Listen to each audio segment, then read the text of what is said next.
Right, welcome back everybody. Hard mode made it a little bit harder for myself than it needed to be in the last episode, but hard mode SnowRunner. It's hard enough without tipping trailers over on almost flat tarmac, but anyway. I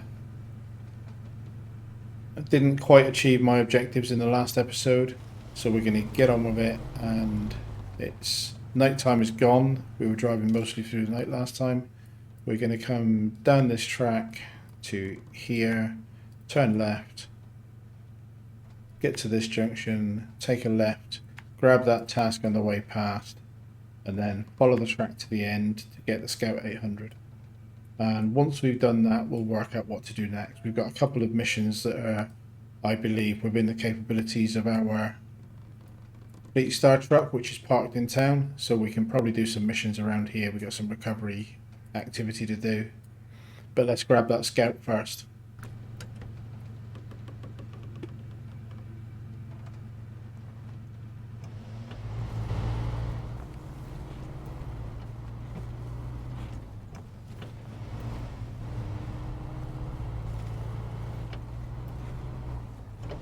The Scout 800 is it's a vehicle I never really played with on my campaign mode playthrough. As I said in episode 1, I played about 50 hours of this game in campaign mode before getting my act together to start a hard mode with recording, and it was the learning how to record a game that was the challenge mostly for me there. But yeah, I pretty much got the Scout and then just sold it because I had better trucks. But it's one of the things about this game that I quite like this Chevy as a pickup truck, but I've never compared the Scout with the same upgrades to give it a side-by-side comparison.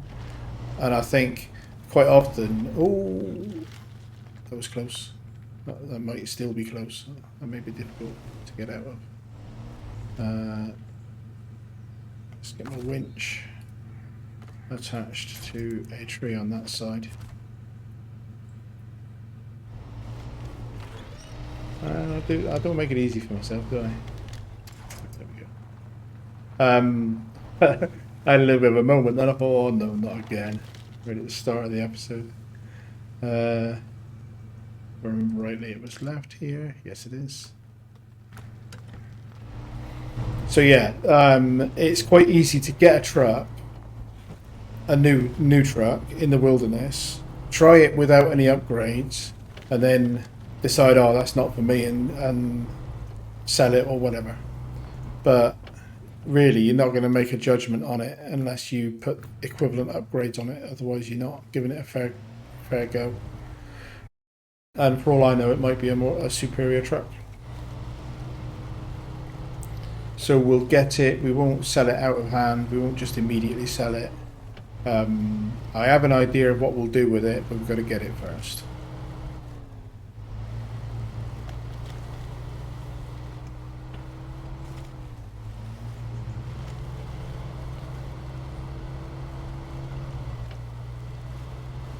Trying a bit of third person. I'm uncontrolled enough when I'm in the driving seat looking out at the cab. Trying to get more done per episode, and I'm probably rushing a bit more than my natural playstyle. So at the moment, mistakes are more likely to happen, and that may be funny for me because it's just different.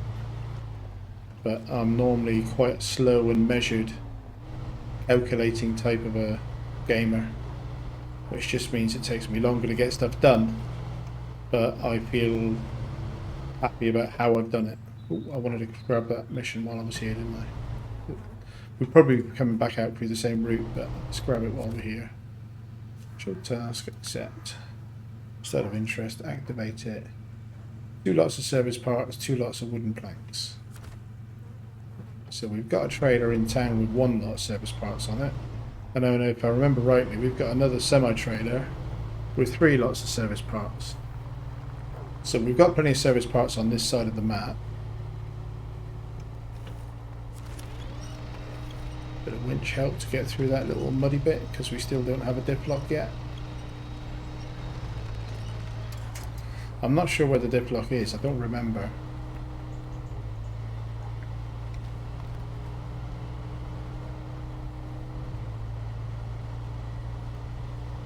Go through the mud, let's get it back into high ratio gearbox.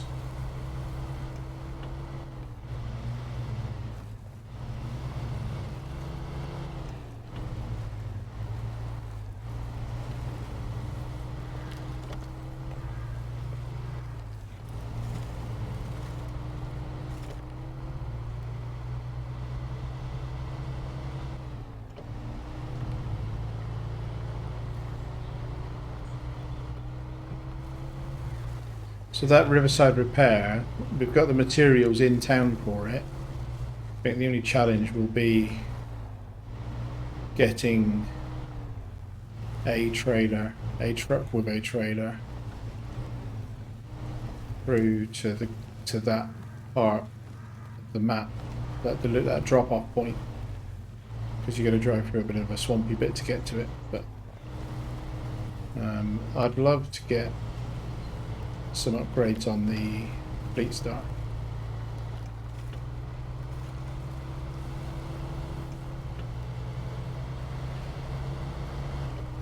I've also got to decide whether I want to... So visiting other regions, and again as a refresher for anybody who's not watched all of the episodes, I won't hold it against you. But if anybody's watching this and hasn't watched all the episodes, I can fast travel between any of the regions where a garage is unlocked, and the game starts with the default map. The first map in each of the regions has the garage unlocked, so I can fast travel to any of those garages. But in order to take a truck with me, I need to retain it on this map or this garage and deploy it at the other location. But in hard mode you have to pay a fee for that, and I don't know how much that fee is. So whereas in campaign mode it was easy to jump over to, say, Alaska and get the Hummer as a free truck, that's not free anymore because you've got to pay. It's obviously cheaper than buying a Hummer, I assume, but it's not free. You can't move over there to get it. You have to pay to deploy it, basically. Let's turn the engine off. So we've got the Scout. Let's just jump in and see if it's got all-wheel drive and all that kind of stuff pre-installed. I hope so, looking at it. Those tyres are interesting, what are they? Change truck to the Scout. It's got all-wheel drive and a diff lock, whereas at the moment I haven't found the diff lock for the Chevy. So this Scout might actually be, for now, better off. Let's have a look at my damage. No damage, it's in good condition. It's got a full tank of fuel. It's only 72 litres, but that's not too bad.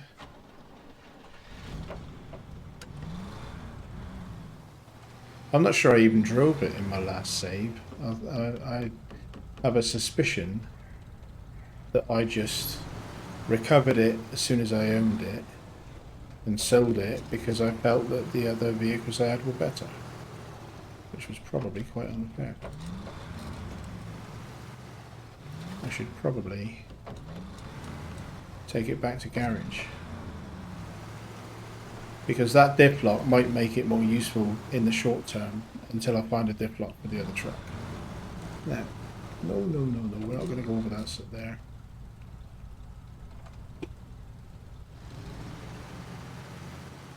We are going to take a shortcut down to the road. But we're not going to do it over the edge of a rocky cliff.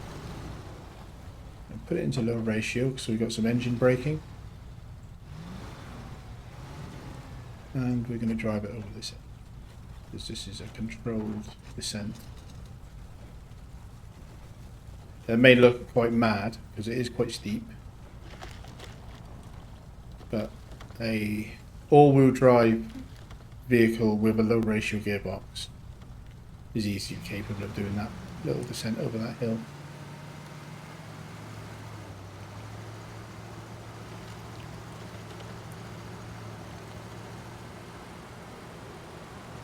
Now, that's got it off the hill.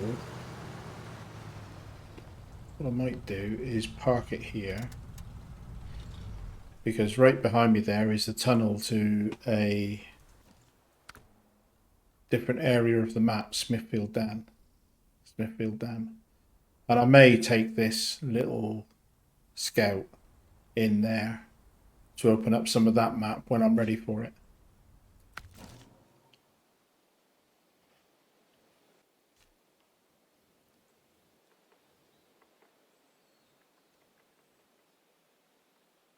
Or I may take it back to the garage so I can look at its upgrades. Let's just compare, although it should be perfectly safe. I'm going to take this Chevy down exactly the same hill.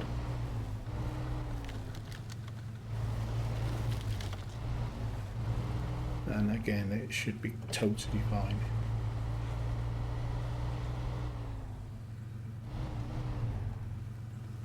Let's see if we can get it back.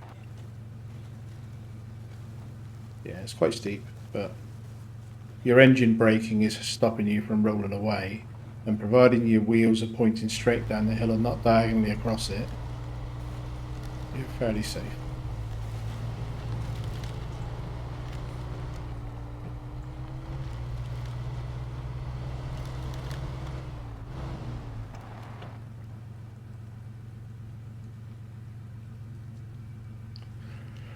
What shall I do?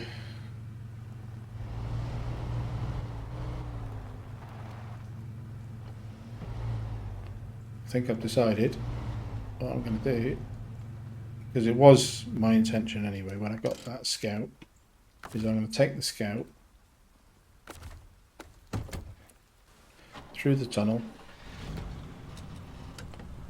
and we're going to open up so that we can at least look at the map in Smithfield Dam, because some of the upgrades that I need might be in that zone, and it seems to me fairly sensible to have a scout in each of the two areas. Whether or not this ends up getting sold is, at the moment, I won't sell it right away because it's actually my only scout that's got a diff lock.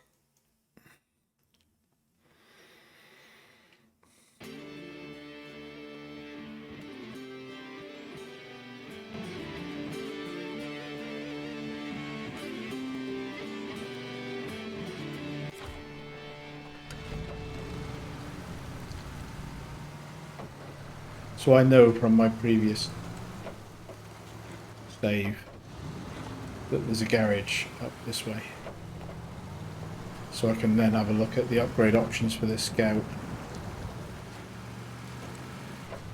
Especially interested in what tyres are on it and what tyre options I've got.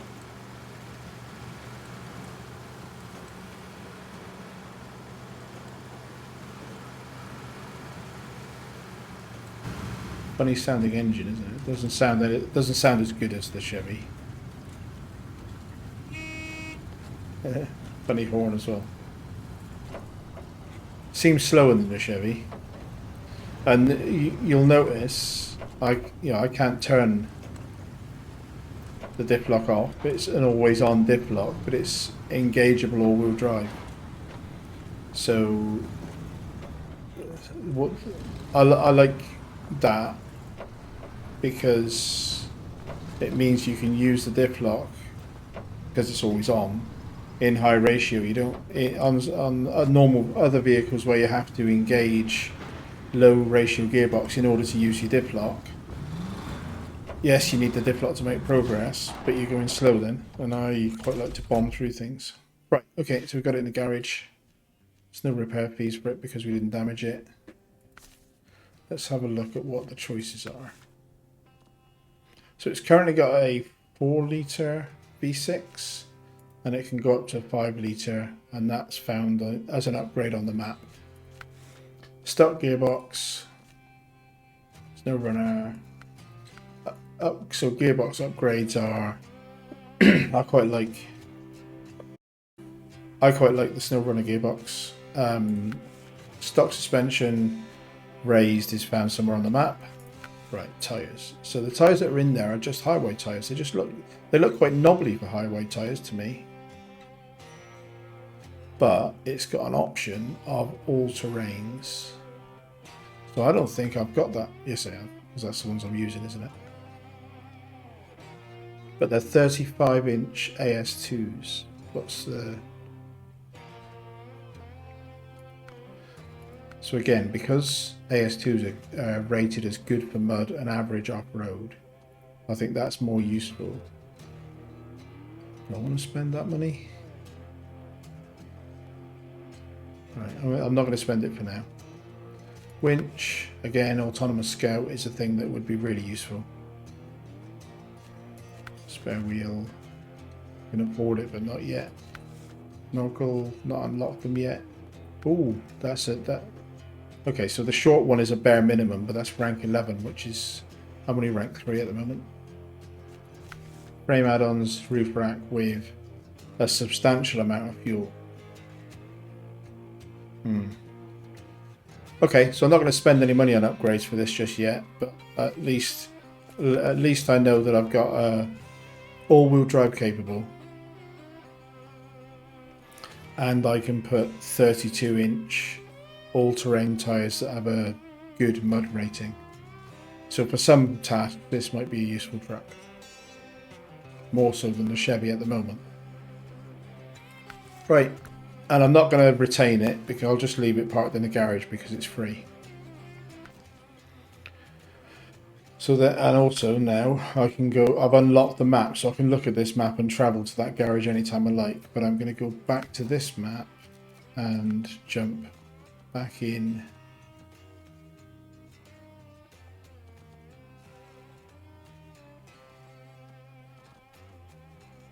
I'll leave the Chevy where it is, because I think I need to get the Fleetstar and GMC back to garage to re-equip them to allow me to do these other missions.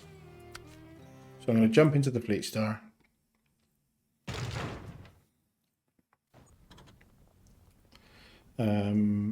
An interesting thing I find about this game, and I don't think I've spoken about it before. I'll turn my engine on. So I need to get them back to the garage mainly because I want the cargo bed, sideboard bed, whatever it's called, that's currently on the GMC fitted to this Fleetstar, so that this Fleetstar can do deliveries and the GMC can sit in the garage or be sold. So I want to take them both back to garage.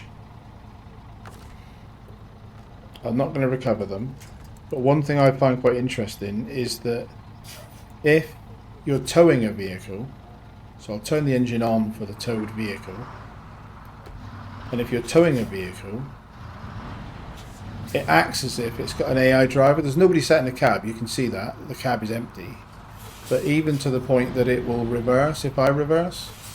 So it's like the game mechanic, if you're towing a vehicle on a winch, is that the vehicle will act as if it's got an AI driver. So, and it's burning some fuel while it's doing it, but at least I don't have to spend the time driving two vehicles back. I can drive one vehicle and tow the other one.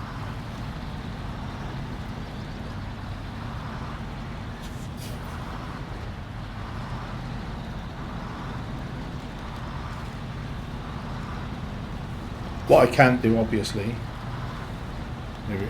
maybe not obviously, what I can't do is, because I'm towing it with my winch, if the front vehicle gets stuck, I can't use a winch to help myself.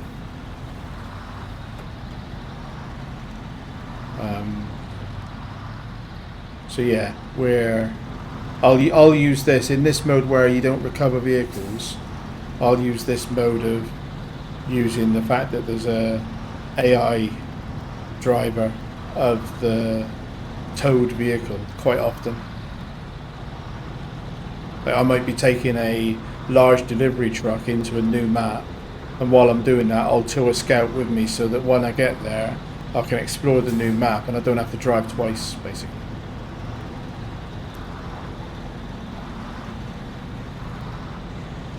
I'm going quite slow considering. I would be going a lot faster than this if I wasn't towing, so I still think it's faster overall. Should I time lapse this just to see how time lapsing works?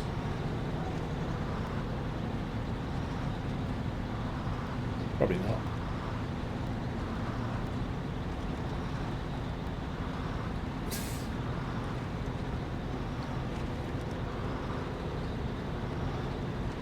Yeah, this is quite slow, but I do need both vehicles back at base.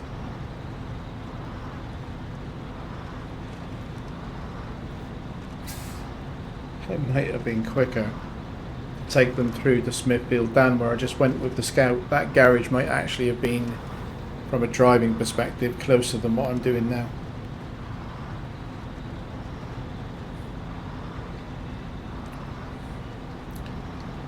The observant of you will have noticed that I ignored the detour.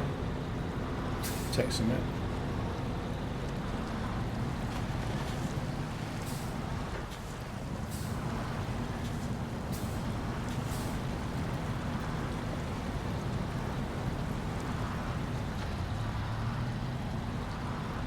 Because that is a very trivial puddle, and I wish the developers would just remove these barriers once you've completed the tutorial.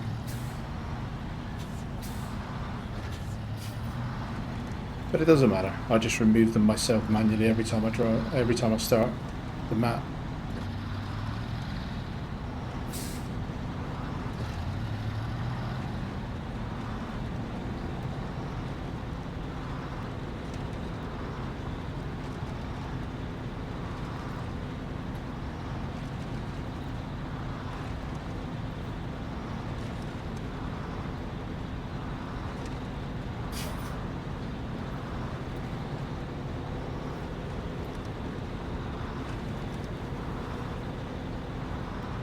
Yes, I definitely should have gone to the Smithfield Dam garage, given that the missions that I want to do are on that are at the town side of the map anyway.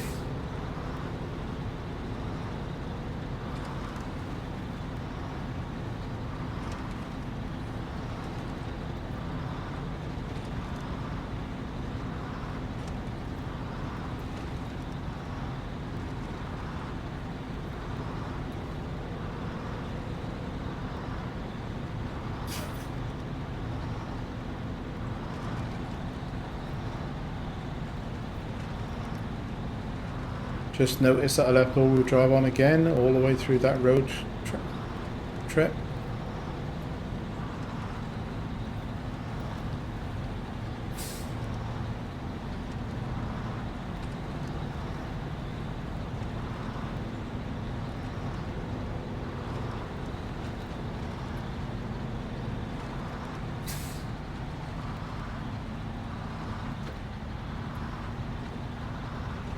I think the noise I can hear is that GMC engine in the background, kind of ticking over.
trying to get a decent camera angle there, but it just started clipping and upsetting the camera.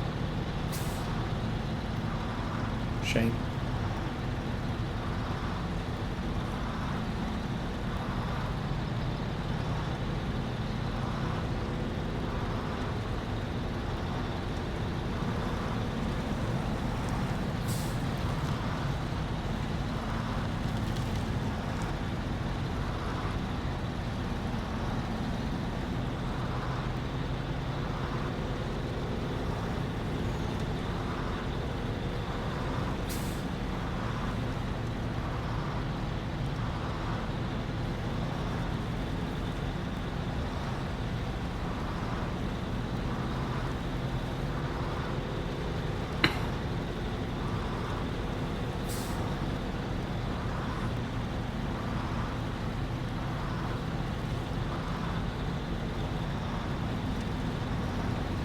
Yeah, that was a slow journey, but probably quicker than doing 2 trips. Probably.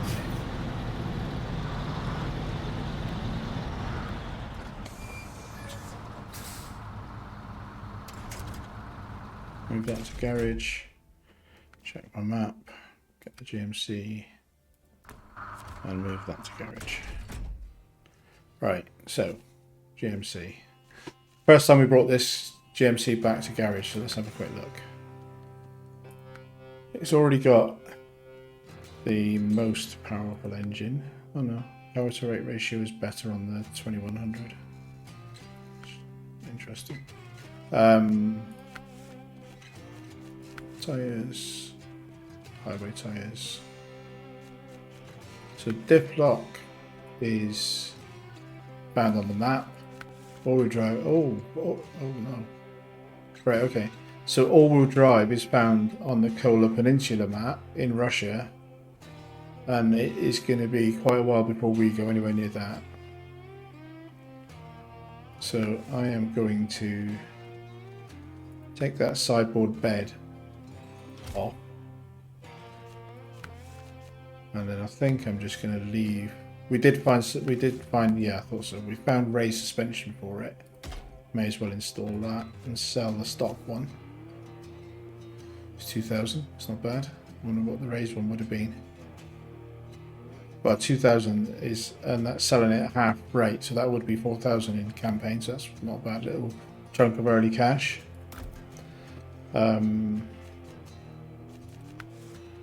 Yeah, nothing else on there that's interesting at the moment.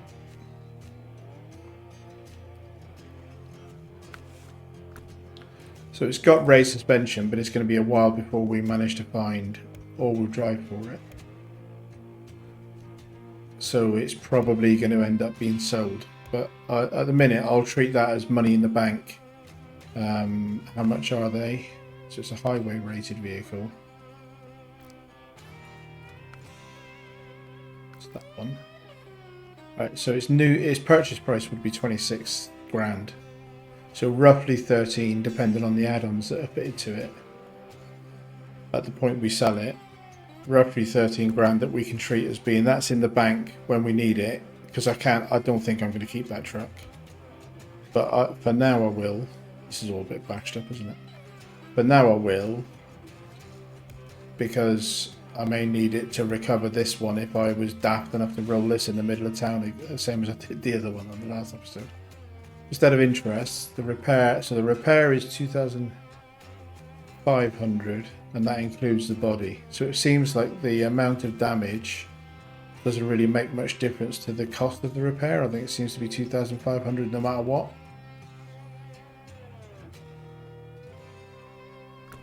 But no, I'm not repairing the bodywork. Customized. Did I get anything interesting unlocked? Nope, same tyres available. So I don't have access to the all-terrain tyres on this one. Shame. Diff lock is already on. I think that snorkel is worth spending.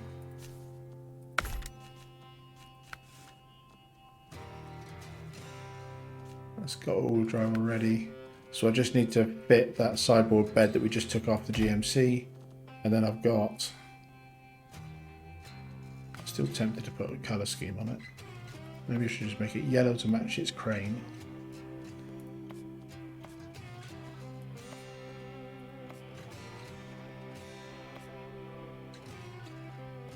Well, I quite like that orange. Just going to change the colour of it from vanilla.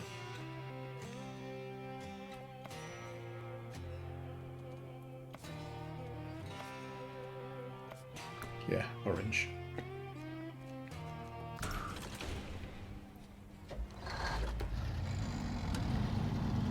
So we'll take this back into town. Might as well repair it. So it's got a lot of damage, but that'll be alright. Let's get this into town and maybe see about doing one of those, at least one of those missions.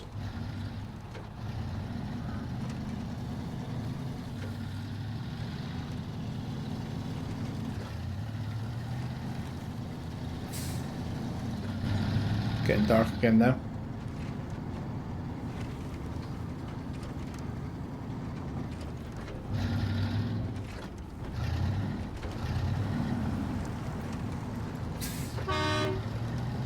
It's a fairly satisfying horn. And like I said before, I love the sound of this engine. Big throaty V6, I suppose.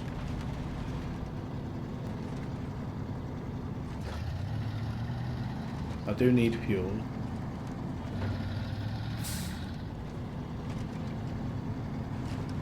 So we'll stop at the fuel trailer that we've got in here.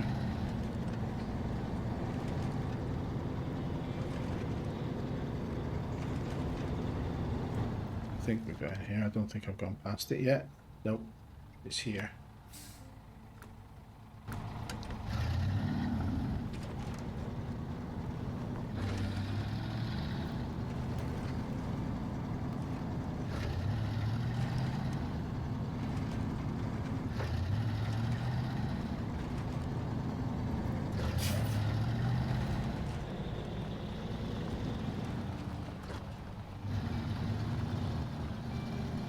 Like I think I said earlier, if I'm selling the GMC, I may as well rob all the fuel out of its tank, because I'm pretty sure the resale price won't include reimbursing me for the fuel that I give them.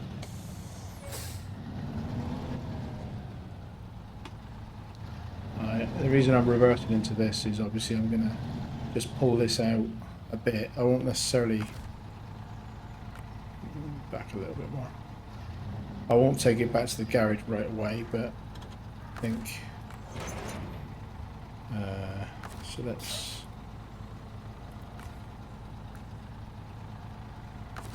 hit the wrong button there. Let's refuel.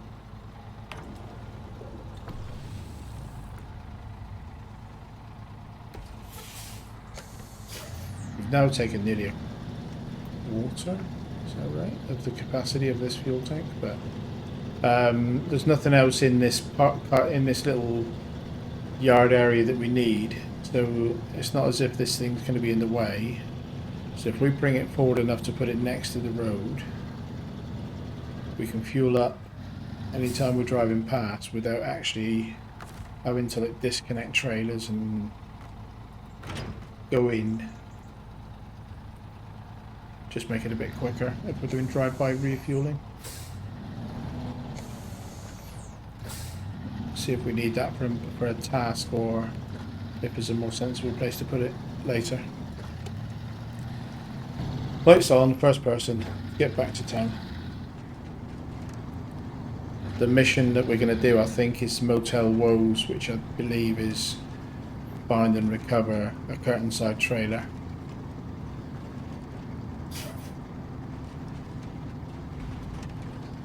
Because if I don't do that, it'll feel like I've made no progress in this.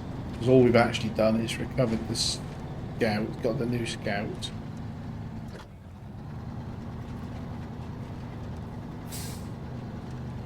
And taken the GMC back to garage.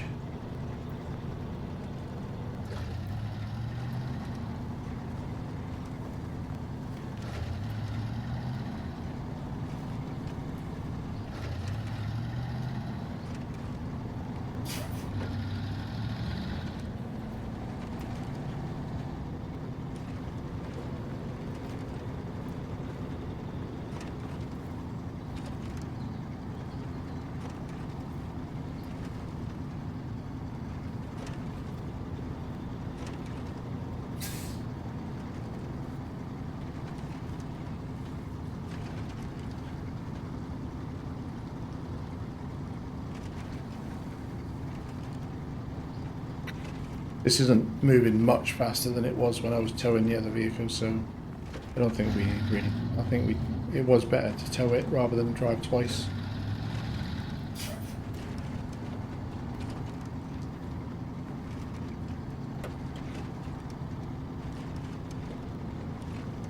Turn the all-wheel drive off on tarmac. Nobody noticed that, right? Nothing to see here.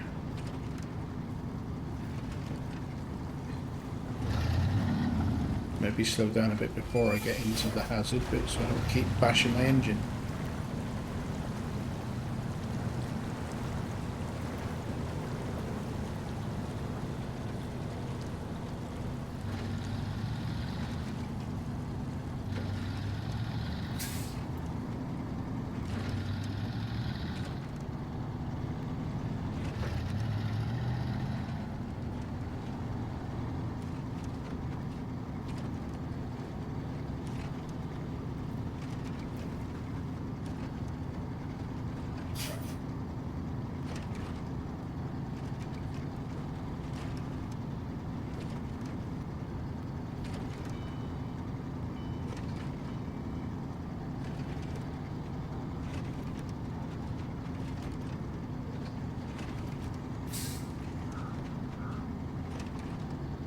And looks quite lively with all of its hubs and clubs and things, got the lights lit up, considering that they're hit by a massive flood and I'm the only person out working to fix it all.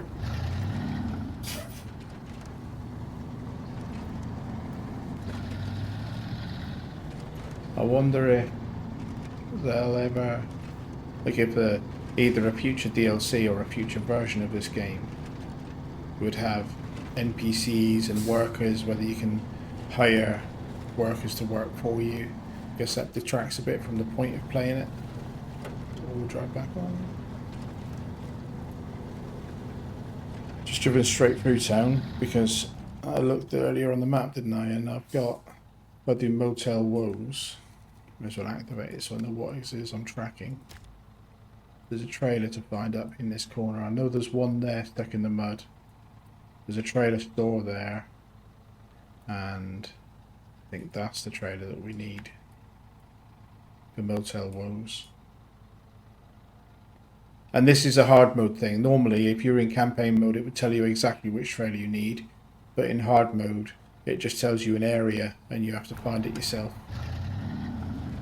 But we've got close enough now that you can see the magnifying glass search icon in yellow at the same location. I've just put down a waypoint, so that's telling us that even though the map doesn't tell you exactly where it is, the waypoint does.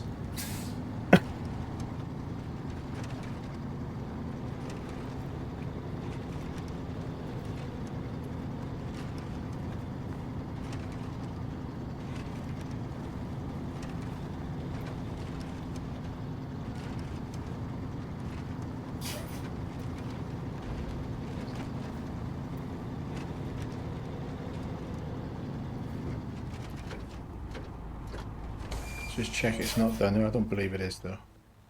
No, it is the next right just before our Chevy. Takes us down to the trailer store.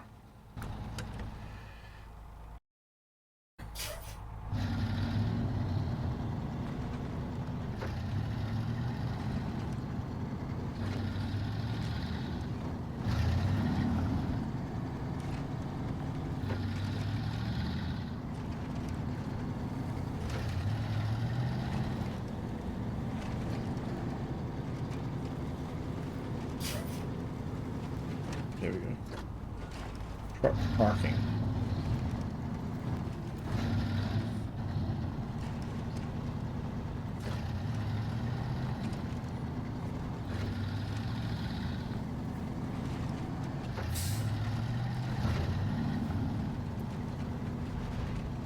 And in campaign mode, you can buy a trailer. Say the trailer costs 7,600.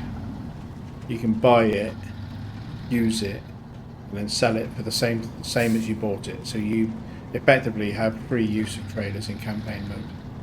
and that includes fuel trailers. As a tip for anybody who doesn't know this, you can, anywhere that you've got a trailer store, you've effectively got a fuel station, because you can buy a fuel trailer, refuel your truck, and then sell it back, and you get the same amount of money back. It doesn't make any calculation for the fact that you use some of the fuel when you're selling it back. It just sells the trailer back for the same as you paid for it, even if it's completely empty. Whereas in hard mode, you can buy a trailer, but you can't sell it. So it's going to cost you the 7,600, for example, that it would cost to buy the trailer. And then at the end of it, if you don't need it, you leave it parked somewhere, or you delete it. There's nothing else to do with it. And that probably means, given how many trailers are available out and about on the map, that you probably won't buy trailers in hard mode, because they're always going to be a money loss. You probably rely on what you find in the wilderness, unless there's a specific task that you need where you haven't found the trailer, or it's too expensive to haul one to a new map versus just buying it and accepting the loss. But they are quite expensive, so attach that trailer. I'm pretty sure this is the trailer that the motel needs, so we're going to head back to the motel, back into town.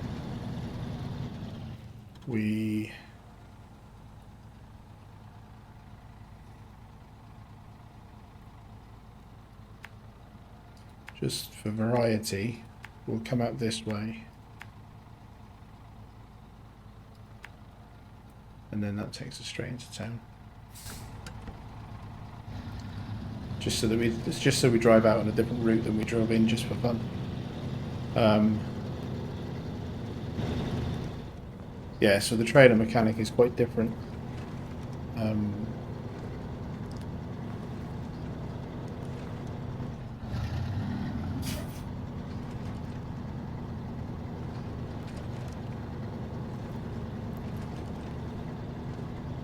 Slow and steady. This truck needs better tyres.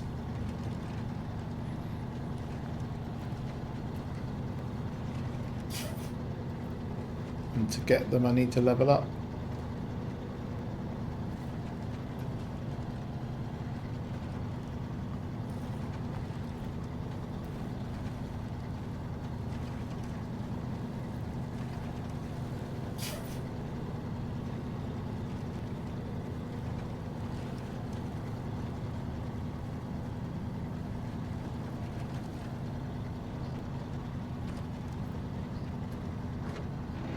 I hit the diff lock because this little hill might beat me otherwise.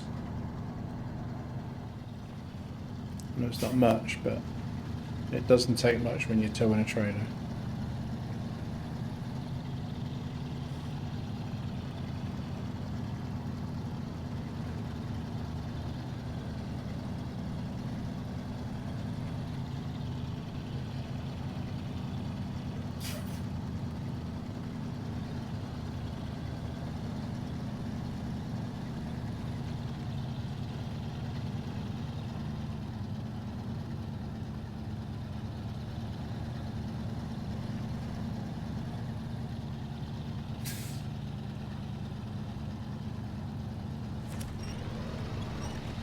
A little bit of help from the winch just to get us out of the rut and a quicker route to tarmac. It's probably enough of the diff lock for now.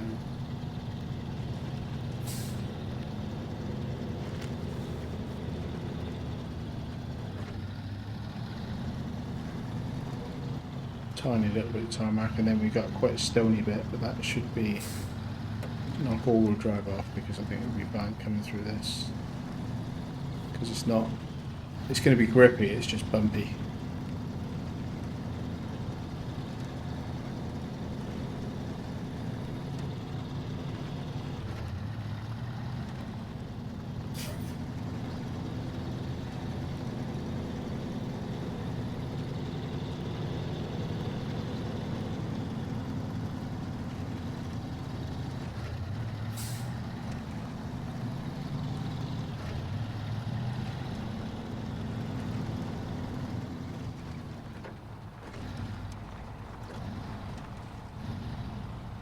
bit back into first person so I can negotiate these corners a bit better.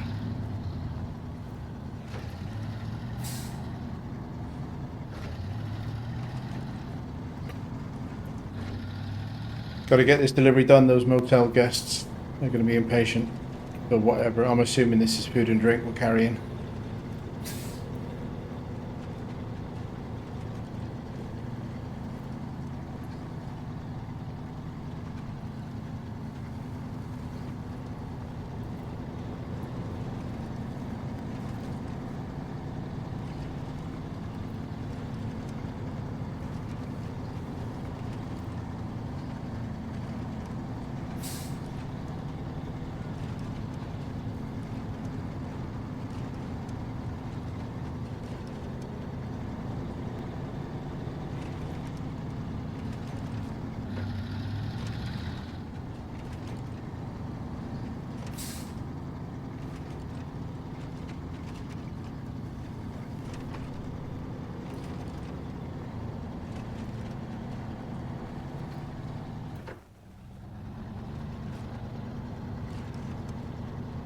So that, it just dropped into first gear. It's still in the automatic gearbox, so the high range, not the low range gearbox.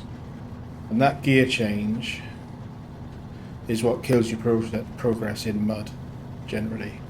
So if you do an extended mud, you either stick it in low range, or with more advanced gearboxes, you have the H that you can just about see above the A on my gearbox in the bottom right of my screen.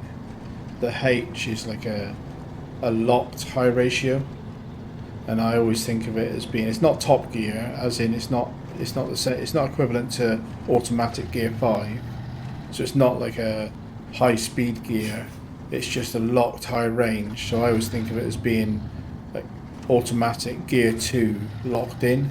It's not quite as bad as gear 1, but and the point is that it stops you doing gear changes in mud. But when we get one of those gearboxes, we may talk a bit more about how that works.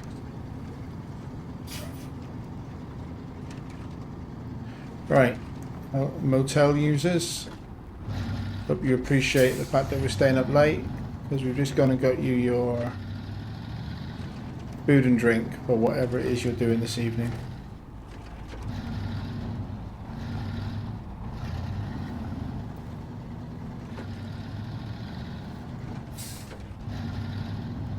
And in the process, we're going to get a bit of XP and money. There we go.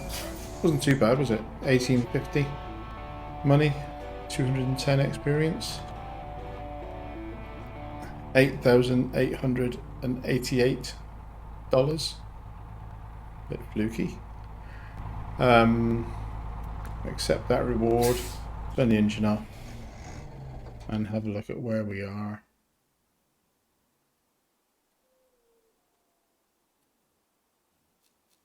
In terms of next task that we might want to do. Not the one that requires a crane, because we have unlocked. So I'm thinking for the next task, we've got two choices. We either take the scout that we've moved into Smithfield Dam and open up some of that map, or we use the scout that we've got here to grab these 3 remaining watchtowers on this map, and that will probably uncover some upgrades over this side of the map. There may be some more. Missing machinery, we're not going to do that. It requires a crane and more off-road. That stuck trailer, I think we may be able to get that, but I don't see any reason necessarily to do it until we've got better tires, just in case that's a bit of a slippery slope. Literally. Yeah, so I think next episode we come up into this corner of the map and at least get all of this map visible before we start exploring the next map, because our focus is free trucks and free upgrades. And with that, see if we can get a nice angle to leave at. It's all a bit dark, isn't it? If I turn the engine back on. Did we get something that looks a bit more? That could be a thumbnail, couldn't it?